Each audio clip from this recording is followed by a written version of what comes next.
সুন্দরবনের দুবলা চর বাংলাদেশের ভয়ঙ্কর সুন্দর একটা জায়গা। দক্ষিণাঞ্চলের একদম শেষ প্রান্তের অবস্থান। সুন্দরবন আমাদের অস্তিত্ব, সুন্দরবন আমাদের ঐতিহ্য, সুন্দরবন আমাদের গৌরব, সুন্দরবন আমাদের ঘূর্ণিঝড়ের দেয়াল। বিশ্বের একমাত্র ম্যানগ্রোভ ফরেস্ট এই সুন্দরবন। যখন কোনো ঘূর্ণিঝড়ের সংখ্যা হয়, সবার আগে সুন্দরবন মুক্তি দিয়ে আগায় দেয় নিজের দেহ, আর রক্ষা পাই আমরা দক্ষিণাঞ্চলের মানুষজন। এই বনের টানে চলে যায় অনেক প্রাণ। এই বনে নির্ভর করে চলে হাজারো জীবিকা। এখানে আছে অনেক হিংস্র প্রাণী।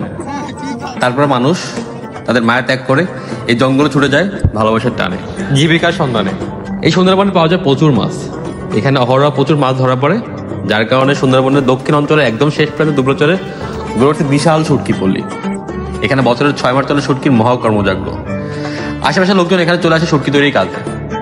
পার করে ব্যস্ত সময় একের পর এক মাছ ধরা ট্রলার চলে আসে, তার শুটকিগুলো বাছাই করে শুকানো কাজ করে। সব থেকে বড় শুটকি বললি এই সুন্দরবনের দুবলাচর। এখানে তৈরি হয় প্রচুর শুটকি মাছ, যেটা চলে যায় সারা বাংলাদেশে, রপ্তানি হয় বিদেশেও।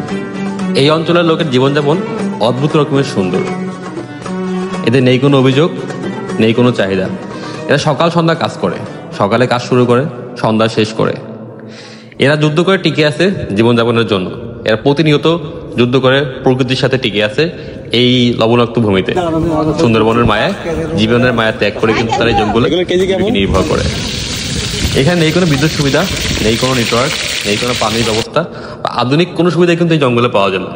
তারপরে এই লোকগুলা বেঁচে আছে মহাকুঠিতে, সন্ধ্যার পরে জমা সুখের আসর।